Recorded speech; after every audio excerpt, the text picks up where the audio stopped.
The top 10 in the great race for NL MVP look like this. Christian Yelich, he was unranked. He appeared. Paul Skeens was number 9. Francisco Lindor went up to number 8. But the top 3 were Ohtani, Schwarber, and Pete Crow-Armstrong. You guys want to find out who makes it the top 10 this week? Let's do it. All right, number 10. Ooh, he had a rough week. There's a reason why the Phillies have lost 5 in a row. Kyle Schwarber slides to number 10, Dan. Yeah, and a Phillies team that's been reeling, having a difficult time scoring runs. They need to get Schwarber back on track. Still in the 10, though. He's still in the 10. Number 9, Will Smith hitting .322. Tell you what, he's hanging around. If it wasn't for Cal Raleigh having such a huge year as a catcher, we would be talking more about the year Will has had. He's got the best on-base percentage in the National League right now. Will Smith, number 9 in our great race for NL MVP. At number 8. Yeah, the guy they refer to in the Windy City is King Tuck. Michael Tucker, pending free agent at the end of the year. Or Kyle Tucker. Kyle Tucker. Yeah. I remember Michael Tucker. Yeah. Kyle Tucker also stealing some bags. On to number 7. Freddie had a tough week, Harold. He slides to number 7. Yeah, but you know what? He's so consistent. I mean, even his outs are good. So for Freddie, I think he keeps it in perspective.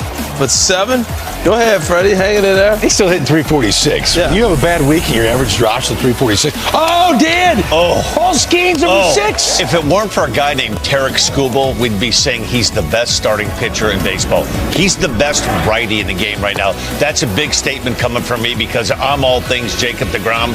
He's made me a believer. Paul Skeens with a 1.88 ERA to number 5, Manny Machado. Wow, that's a big climb. This man that came from nowhere, and he dropped in at 5. But he's starting to come. And we're showing the offense. His defense is just ridiculous. Well, his offense is coming in clutch moments, Harold. Yes. 2 outs, 9th inning, ties a Big game. time. Like he's deciding games with his bat. Yes. And number 4, Polar Bear. What a He series. dropped out. Just at missed 3. out. Had a big series against the Dodgers in LA. He carried that over against the Rockies. He has been unbelievable. To think that he could have been wearing a uniform of any other team than the Mets is crazy. You know what's kind of crazy? Francisco Lindor is one of the top 3 and not Pete Alonso. Probably wins above replacement was injected into this. PCA's in the mix. Francisco Lindor, you see what he did. Terrific week. OPS over 800. And then Shohei Ohtani. All right, there's only one way to find out who the number 1 candidate in our great race happens to be for this week. Dan? All right. Mind?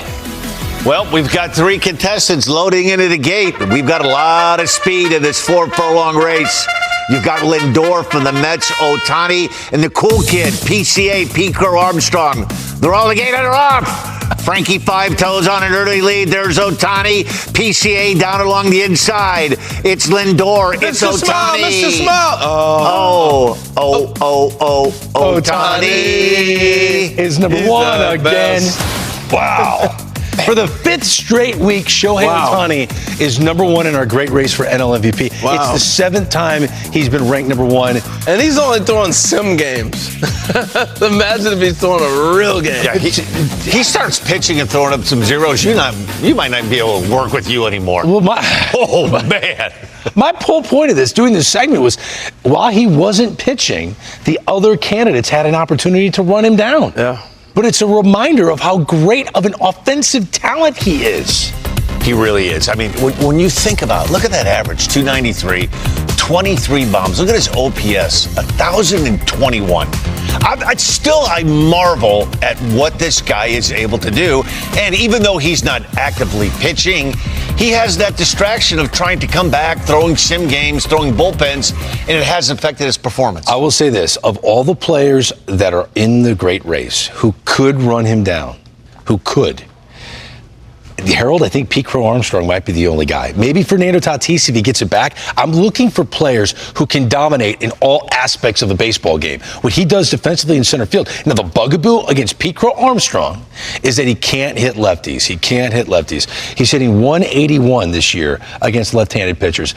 He has to improve in that regard for him to run down a guy like Well, Shohei Ohtani. he's earned the right to have it. A lot of times what happens, you get platooned. You don't get a chance to make that adjustment. But this weekend, he got a chance to face the best, Dan. And what he did off Scribble, I thought it was really interesting. Fastball away, a little slider he takes, but he looks great taking pitches. That's a heck of a swing. This is a knock any other time. Great play by the Riley in left field. All right, I'll chalk that up as a great AB off a lefty. No problem. You earned another opportunity. I'm top of what he's already doing. Next time up, I'm jumping you, man. Drop in there. I got my knock. All right, he's 1 for 2 off the left. He's 2 for 2, really. Yeah. Off a left-hander. Third AB. He hits a ball, first pitch down out. But what it does, guys, it locks him in against righties. Later in the same game, fourth at bat, take a pitch, no problem. Looking down, come on up, letting it go. Now he's locked in on everything. And this is what most left-handers will tell you. If I face lefties, I'm going to feel really good against righties. I'm going to have great at-bats. And that's what he's done. That finished that game off, okay? Let's go to the next day. He faces a right-hander and comes in the game later. He struck out earlier. He got called out on a pitch by the umpire. All right? So now he comes up against the right-hander. That's the pitch he gets called out on. Come on, man. You got to be kidding me. He's seeing the ball great, all right? Because the lefty got him locked in. Bye-bye, Homer. This is what happens when you play the young left-handers every day. You allow them to figure out some things. And, man, maybe I was pulling off right-handers and not staying on it. That lefty makes me stay longer. And now all of a sudden, oh, wow. If I stay there off a righty, I'm hitting everything they throw. It's just making him better. So if he improves against lefties, I love that. Facing the best left-hander in the game, Tarek Skubal, and he did not look overmatched at all. If he can improve against lefties, he has what it takes to elevate his game and push Ohtani at least a little bit. Thought the third at bat when he flied out on the breaking ball from Skubal, you'll see a lot of lefties wail at that pitch or pull off it. He put a good swing on a good breaking ball from Skubal. He had some great at-bats. I know only one hit, but all of his at-bats were good. I will say this. I love talking about the great race because the American League, it's pretty much a done deal. As much as I wish Cal Raleigh got more MVP consideration, the odds to win the AL MVP, it's closer than you think. Vegas odds, Cal Raleigh at plus 2,200 compared to plus, well, no, they're not close enough. They're not. 20,000. I was like, hold on, time out. What? Where's that close at? So Aaron Judge is a slam dunk MVP candidate, and he's flirting with a triple crown. And he's been doing this for a while, and it's been the batting average that has nipped him at the end of the year. Well, this year, he hit 396 after 2 more home runs last night against the Boston Red Sox. If you go through it, who's the greatest challenger to ruining Aaron Judge's triple crown season? Jose Ramirez. The batting average. Jose got 350. Unless Aaron continues to hit 390 all year. Boy, I don't see it. I think it's going to be. I think it's going to be Jack Wilson. Jacob Wilson. Jacob Wilson. He plays in a good ballpark in Sacramento. Yeah. That's a very hitter-friendly ballpark. What this guy does, Judge, it's just amazing. Watching that game last night, I mean, he doesn't get, like, pitches right down the middle. He gets pitched tough every at-bat. He's the closest thing. Now, this is probably a stretch. He's the closest thing we've seen since Barry Bonds. That he doesn't get a lot of really good pitches to hit, but he doesn't go up there. He's a little different than Bonds because he doesn't look going up there to walk. Not that Barry Bonds went up there to walk, but his recognition of strike zone is so good. Where this guy, the thing that amazed me the most about Judge, he gets on high velocity and he hits breaking balls because he sees so many of them that he's figured out his swing to hit the breaking ball. You said something, Dan, that just kind of jumped out to me.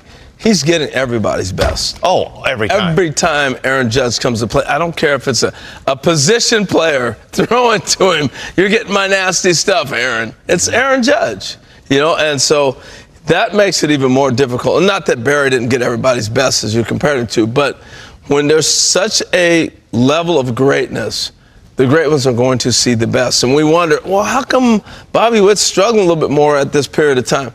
He's getting everybody's best. You're not sneaking up on anybody anymore. You know, those are the things that happen, and those are the adjustments the great ones continue to make because they're going to get everybody's top. It's funny that you guys think it's the